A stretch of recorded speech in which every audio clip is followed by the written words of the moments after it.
तो बच्चों आज हम फिजिक्स का एक क्वेश्चन सॉल्व करने वाले हैं जो हमारे एग्जाम पेपर में 2025 में आया था।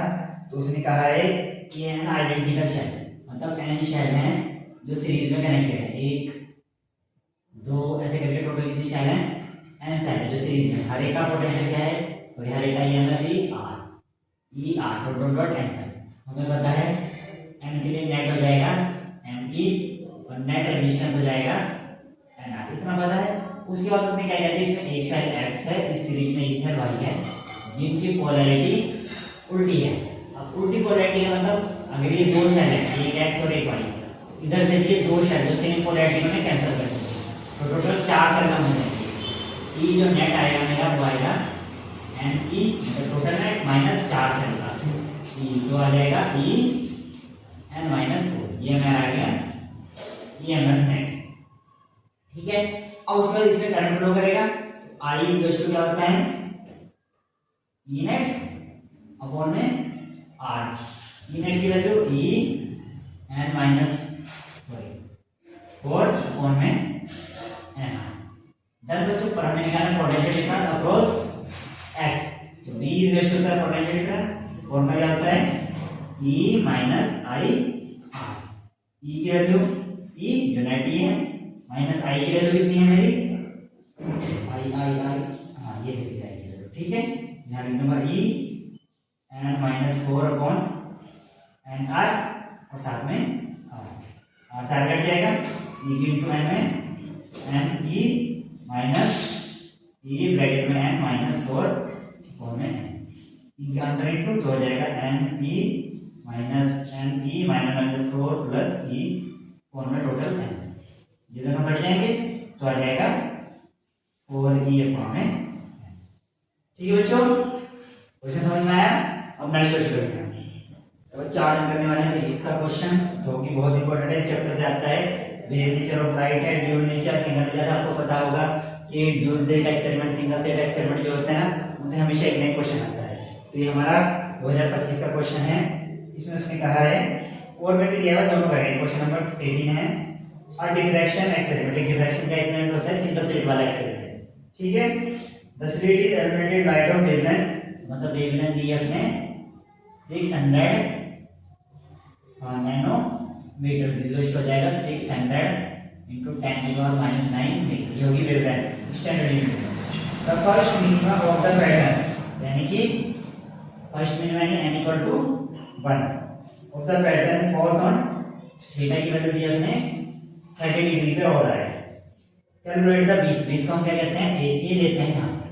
ठीक है बच्चों, अब हमें करना है अपना फॉर्मूला। हमें क्या पता है ये ना, हाँ हमें क्या पता है, हमारी फॉर्मूला तो जो हमने पढ़ा था A sine theta equals to N lambda, जो इसका फॉर्मूला होता है। अब देखो इसमें क्या है, ए हमें निकालना है इक्वल टू एन की वैल्यू 1 इंटू लैम्डा की value 600 into 10⁻⁹ upon sine 30 degree.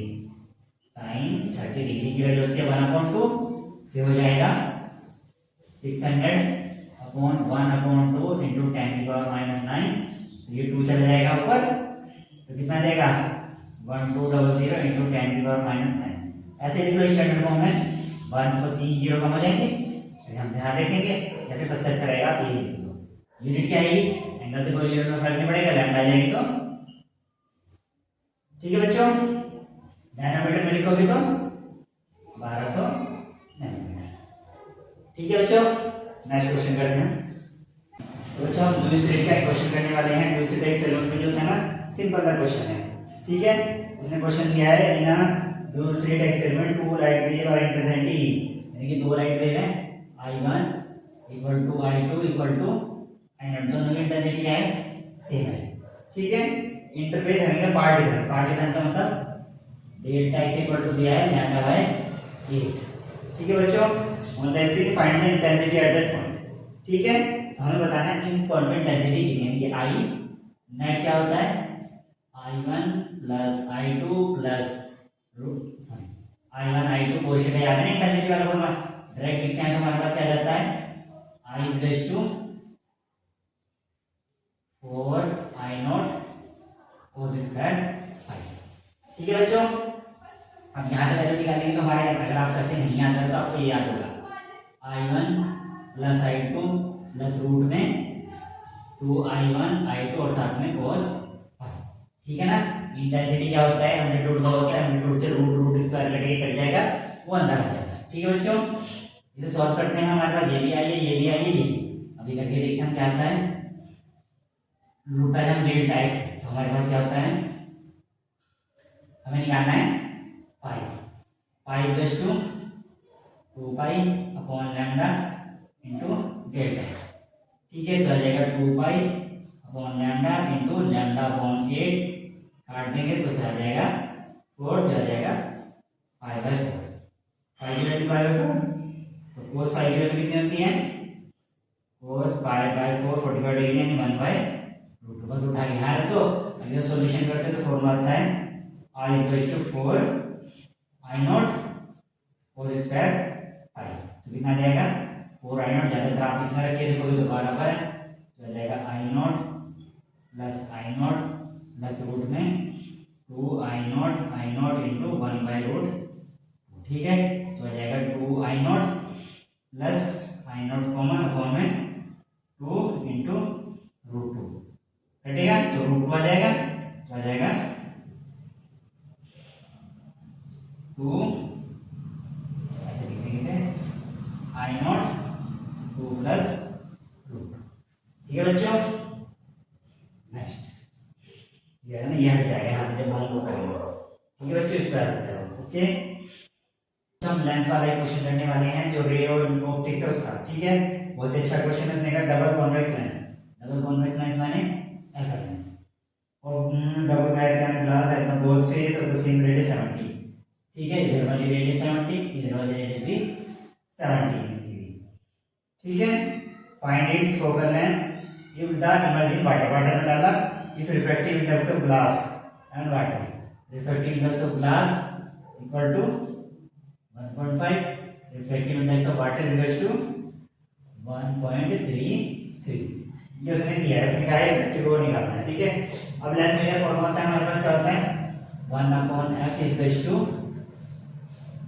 ये है ना क्वेश्चन, वाटर के वॉल्यूम निकालना है ना। हाँ ये है 1/ng upon nw minus 1 equal to 1/r1 minus 1/r2। ठीक है, 1/f इक्वल टू ng है ना। इसे सॉल्व करेंगे तो आएगा 10, कटेगा कितना जाएगा 3/2। ठीक है, इसकी वैल्यू रख देंगे 3/2 और ये हो जाती है 4/3। इसे अगर सॉल्व करेंगे तो आती है 4/3 माइनस 1, और ये 1/70 माइनस 1/70, तो आ जाएगा 1/f इक्वल टू 3 3 या 9/8 माइनस 1, रह जाएगा 17 इंटू 17 और 17 प्लस 17, तो हो जाएगा 1/8 इंटू 34/17 इंटू 17।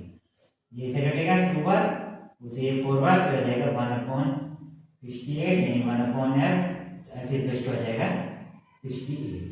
अब यूनिट उसने जो भी दी होगी हम वो ले लेंगे। ठीक है बच्चों, तो बच्चों हम नेक्स्ट क्वेश्चन करने वाले हैं। बहुत ही अच्छा क्वेश्चन है, क्वेश्चन हाइड्रोजन स्पेक्ट्रम वाले जाएगा हमारा। ये उसने हमें कहा है electronic Bohr model of hydrogen atom में एक ट्रांजिशन ऑफ एनर्जी लेवल, दो एनर्जी लेवल है। उसने कहा है E1 इक्वल टू है -1.51 इलेक्ट्रॉन वोल्ट, और E2 उसने दिया है -3.40 इलेक्ट्रॉन वोल्ट। ठीक है बच्चों, calculate the change in radius, orbit की रेडियस चेंज करनी है, और ग्राउंड स्टेट पे Eg मान लेते हैं। E ग्राउंड स्टेट पे दी है 0.53 एंगस्ट्रॉम। ठीक है बच्चों, अब इसे हमें सॉल्व करना है। ठीक है, सॉल्व करने के लिए सिंपल तरीका हम क्या यूज करेंगे। सबसे पहले हम क्या निकालेंगे, इसकी और इसका n की वैल्यू। ठीक है, तो हमारे पास क्या होता है En equal to -13.6 upon n square electron. याद है बच्चों, n की वैल्यू पहले रख देंगे -1.51 equal to -13.6 upon n square. ठीक है, ये इधर जाएगा तो n स्क्वायर हो जाएगा 13.6 अपॉन 1.51, पॉइंट 0 रख गई अप्रोक्सीमेट काटेंगे तो कितना आएगा, अप्रोक्सीमेट 9 से 8 पॉइंट समथिंग 9 आ जाएगा, एन स्क्वायर वेस्ट हो जाएगा 9। फिर दूसरा निकालेंगे, ये N equals to -13.6 upon N square, लेंगे -3.40 equal to -13.6 upon N square आ जाएगा -13.6 अपॉन 3.40, माइनस से माइनस घटा, पॉइंट से पॉइंट हटा, 0 लगाया तो आएगा 3.60 और 340 हो जाएगा 312, अप्रोक्स 4 आ जाएगा। ठीक है बच्चों, अब हमें निकालना है रेडियस का डिफरेंस, तो हमें रेडियस पता होनी चाहिए। तो रेडियस पता होने के लिए हमारे पास क्या होता है, r equal to n r1, ठीक है। n की वैल्यू की सॉरी n स्क्वायर की वैल्यू पहले 9 लेंगे, r1 की वैल्यू कितनी आई है, कितनी देर की 0.53 एंगस्ट्रॉम 27 2 4.7, ठीक है बच्चों। सिंपल से निकालेंगे r equals to n square 4 into 0.53 तो 4 से 12, ठीक है। हमें निकालना है डेल्टा, तो आ जाएगा 4.77 माइनस 2.12, तो आ जाएगा कितना आ जाएगा, 7 से 2 गया 5, 7 से 1 गया 6, 4 में 2 गया, किसमें दे रखी है, ठीक है बच्चों।